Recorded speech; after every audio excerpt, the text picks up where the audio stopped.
UCLA. 120,000 people expected to attend over the weekend.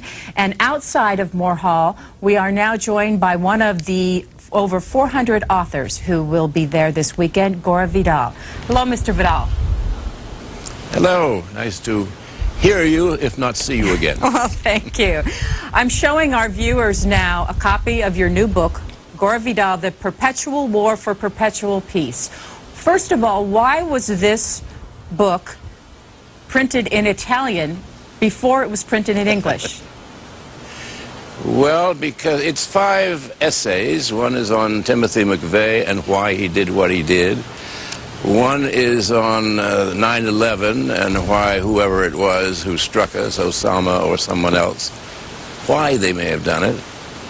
And then there's an essay on the decline of our Bill of Rights and a couple of others. Well, the thing that stuck at was my usual outlets, like Vanity Fair and The Nation.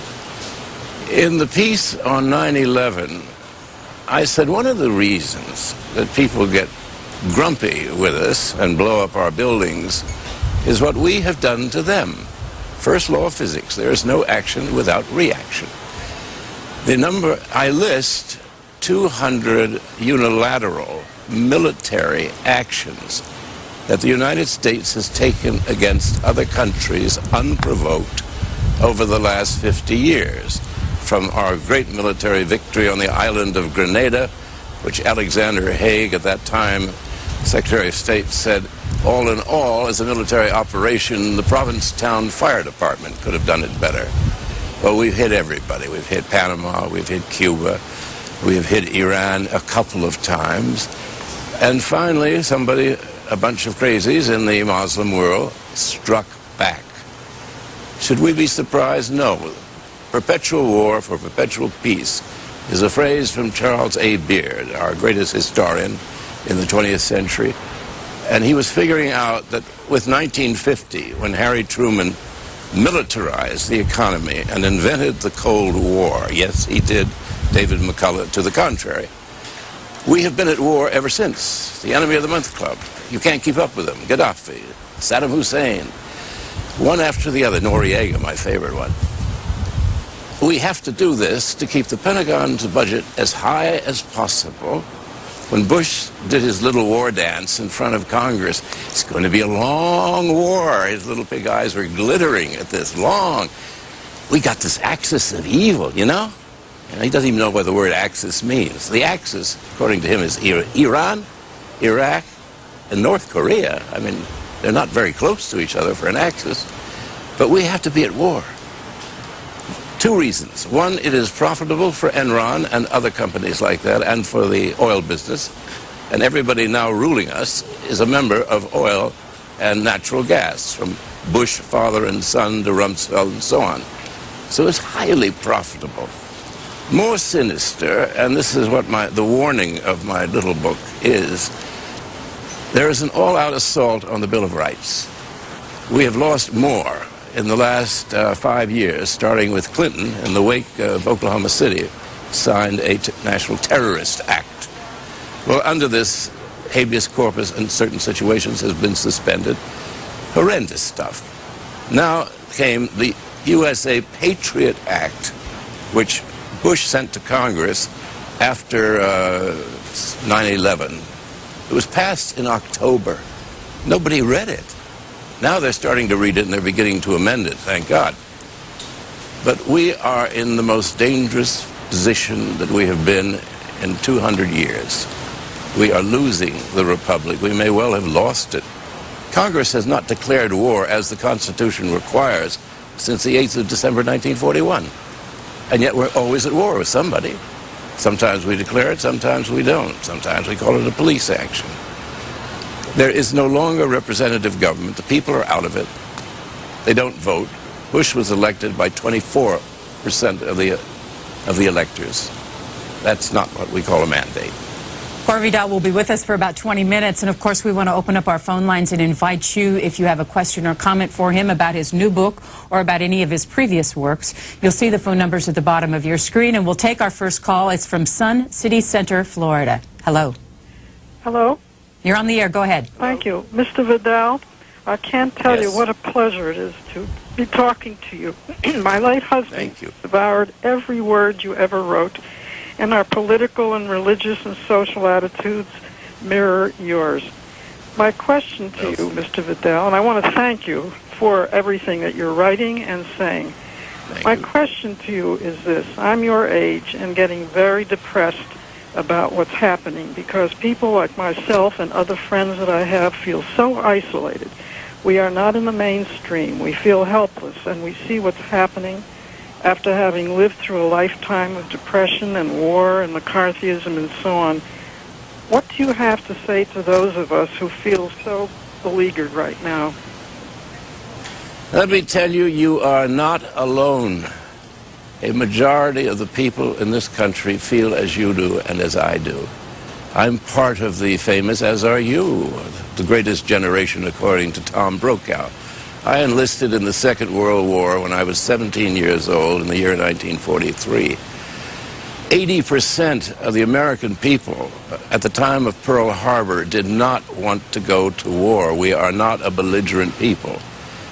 Corporate America is belligerent. They want markets.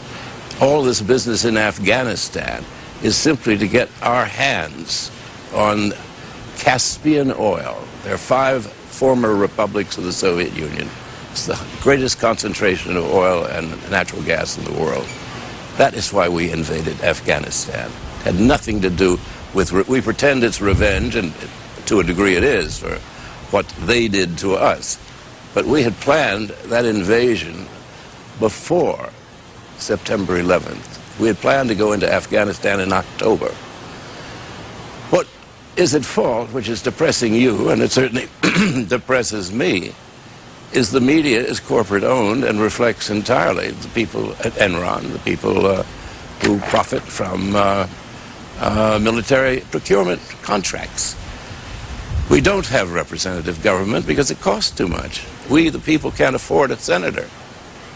Enron can afford to buy lots of senators, and so can General Electric and Northrop and Lockheed. I'm sitting here in Los Angeles, where these are powerful entities, as our senators are usually defense contractors. We need, I'll tell you what we need, and we're going to get it, is a major depression. I hate to be even more depressing, but out of that will come just money goes out of the system. There will not be that much money for the madcap religious right to be financing illegally candidates. There won't be that much money to pay for 7,000, I think it is, lobbyists that take over the Congress. Then we start again in a much more modest way, and since I am very old-fashioned and extremely conservative, we might get the Constitution back. I know I'm a dreamer, but it'll come back after a lot of storm and stress. Grand Rapids, Michigan, you're next for Gore Vidal. Hello. Hello, Mr. Vidal. Pleasure to speak with you. I had a question about the most recent election in France and how you might juxtapose some of your critique of American society on the election that recently took place there. Well, I'm American and not French, and if you notice, the rulers of our country are forever trying to order things in foreign countries that they've never heard of until that morning's crisis. I think we spend far too much time worrying about other countries, bringing them freedom and democracy, something we do not have and might experiment with one day. As for the French, I think they have spasms of irritability in which they get bored. They got bored with the Socialist Party and decided to get rid of it. How you get rid of it? You elect somebody like Jerry Falwell, or rather you put him in the number 2 slot so that there'll be a runoff between him and Chirac. I don't think it means anything other than France is bored. How much time are you spending in Europe these days? Well, I have a house about 10 minutes away from where I am now seated, shivering in sunny California. And I live here and I live in Italy. The right wing likes to pretend that I don't live in America at all. Now, Arguably, the rest of the country does not think Los Angeles is part of the United States, but I think it is the future of the United States. Why? So I live in the American future and the European past. Menlo Park, California. You're next with Gore Vidal. Hello. Oh, hello. What a pleasure to talk to you, Mr. Vidal. I'm also an Italophile and a Californiaite. You had two things I wanted to talk to you about. First of all, I was appalled. Did you get to watch the show just before you about journalism at the L.A. Festival of Books? No, I didn't hear it. Oh, too bad. The fellow that won the Pulitzer Prize was so apolitical, I just couldn't believe him. Bernie Siegel is his name. He may be a great writer, but he just absolutely would not make a stand on why people were fired after 9/11 that tried to question your ideas about to every action there's a reaction. You know, nobody bombs you without at least feeling they have some reason. I wish you had heard that. The other thing, I am just wondering what we're suggesting. I didn't get to hear what you were saying about what can we do to help fight this movement toward, I think, fascism that's going on in the country. And also, I wondered what you think about, much as I love Israel, having been there, anyone that's been Jerusalem gets Jerusalem fever. But I am appalled at our not trying to slow down what Sharon is doing in Israel. I am afraid it's going to lead to World War III. What do you think? Well, I don't think there's much they can do. The Israel lobby, between buying senators and intimidating them, has got a permanent two-thirds majority of the Senate, which will always report for duty whenever commanded to. And two-thirds is enough to override a presidential veto. And every time they invoke this, they are saying, don't bother with us, we want to do things our way. And if you try to, if you object to what we're doing, for instance, Clinton wanted Arafat to come to the United Nations. Anybody can come there, it's neutral ground. Immediately, two-thirds of the Senate passed a sense of the Senate saying, we don't want him in the United States, and he couldn't come. I would say that there are ways of changing that, but it will have to be done at through the electoral process. And that's done by cutting back on the cost of elections. And that can be done by cutting back on the wars that we continuously fight. And revenues can be raised by not only taxing the profits of corporations, which are not taxed now, hardly taxed, but also taxing the rich. And ultimately, my one gift to the nation for the last 50 years, I've been saying we can never have a proper country with a proper educational system and health care until we tax all of the religions, every last one of them, particularly the evangelicals on television. You send your money here, your money's coming to Jesus. Now you just touch that. Okay, if he can get the money out of the people, that's his business, free country, but I want the IRS standing right beside him taking their cut for us. Gore Vidal is joining us just outside Moore Hall on the campus of UCLA in Los Angeles. It is part of the 7th annual Los Angeles Festival of Books that he is joining us for, and there's panels that are going to be beginning in about 10 minutes. Another panel that will be bringing you live featuring Andrew Solomon, the author of The Noonday Demon, Tom Hayden, the 60s advocates. He has a new book called Irish on the Inside. Ron Powers, whose new book is called Tom and Huck Don't Live Here Anymore, and it'll be moderated by Susie Linfield, who's a book critic for the LA Times Book Review. Back to the phones for Gore Vidal. Next line, Silver Spring, Maryland. Hello. Yes, Mr. Vidal, good morning. I wanted to laud you and applaud you on what I conceive as being a beautiful mind, and you, sir, certainly have one.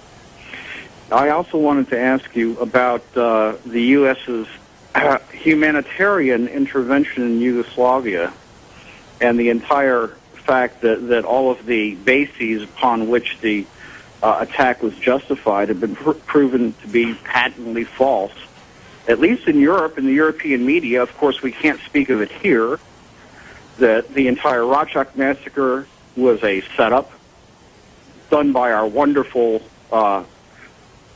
envoy, Mr. Walker, and the man who oversaw countless massacres by the right-wing regimes in El Salvador.